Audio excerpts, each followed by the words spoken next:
Hi everyone, and welcome back to another episode of Let's Make a Freedom Quilt. All right, so this is our block that we're working with today. It is called Tippecanoe. Tippecanoe. So Old Tippecanoe. And you can find that in the Quilter's Builder Box card deck, box number 1. That is where we're pulling all of the information that we're going to need for this wonderful quilt along with our Freedom Quilt. So, Patriot quilt, happy 4th of July quilt. I cannot wait to use this for that. Going to see the fireworks, going to a picnic, going to a parade, whatever it may be. It's a little bit larger than I thought it was. So I'm going to start piecing the centerpiece together, so at least I have something going on with that, and I will update you. It does not go together traditionally. You do have to, you're going to have to do some piecing and kind of like, where is Jessica going with this? Don't worry about it. I promise you it'll work out. Just trust the process, because I'm trusting the process and I'm absolutely loving it. So let's go ahead, dive into this. And this is a blue on white quilt today. So it's all blue and white. One of my favorite colors in all the world. All right, let's turn you around. So again, just like I said at the first few videos, we're using these photo boxes. They work perfectly. I mean, look, even this block just fits in perfectly. The card, I should say. All right, off to the side, let's refill it with something beautiful in just a little bit. So the white will be my white squares. Where the darker gray is, that'll be the darker blue. The lighter gray will be the lighter blue. Lots of half square triangles. Or you can even do these as quarter square triangles. Those aren't very difficult to do. Or, I mean, you look at it, half square triangles, all the way up and all the way down. So it all depends on how you want to put this block together. There's multiple ways to do it. So I'm going to just do half square triangles all the way up and all the way down.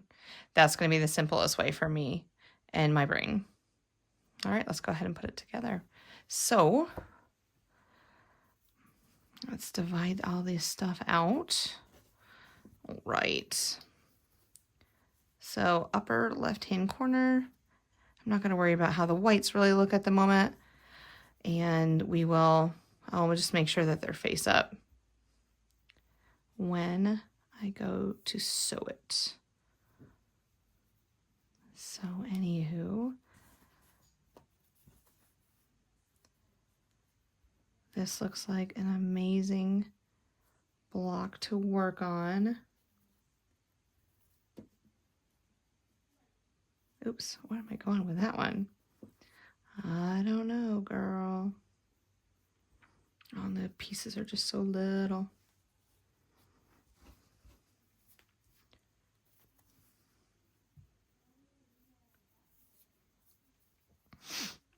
So I'm really having a lot of fun putting this quilt together. A lot of learning experiences. When I drew it out, I was like, oh, this doesn't look like a very difficult sew. And then I started putting it together and realized that some of my measurements were off, like as in, here I am telling on myself, as in some of the blocks were like like by the 3-inch mark. Some of them were by the 2-inch mark. So sometimes I'm dividing by 3, sometimes I'm dividing by 2, and then we are just working through it. So it'll be fine. It'll be fine. We are going to make it work. It's going to be the most beautiful thing I've ever seen in June of 2025. Absolutely.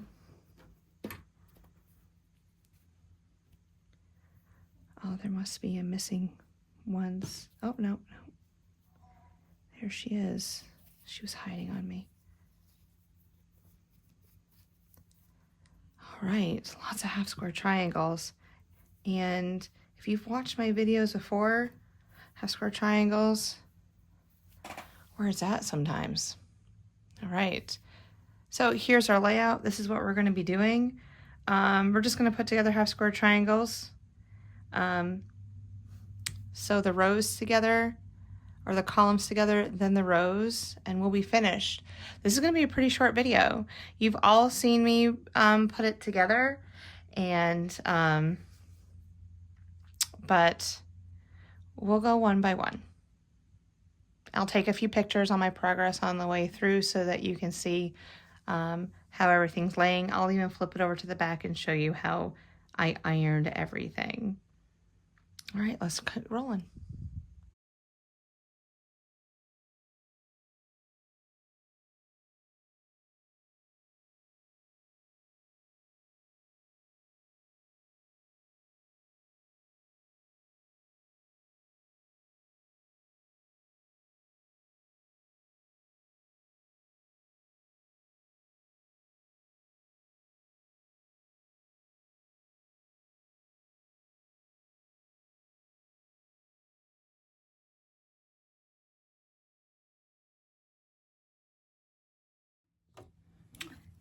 And with some patience and making sure that we iron correctly.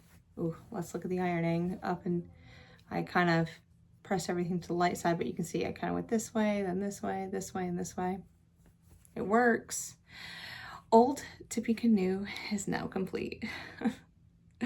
So I love the design. I love how it kind of has a stripe and kind of like a different pattern inside of it. Wouldn't this be a beautiful all over quilt? I can see it. Just, oh, it'd just be a quilt of diagonals. And then you could also like put this with a quadrant in the center and then just radiates off on all four sides. Beautiful.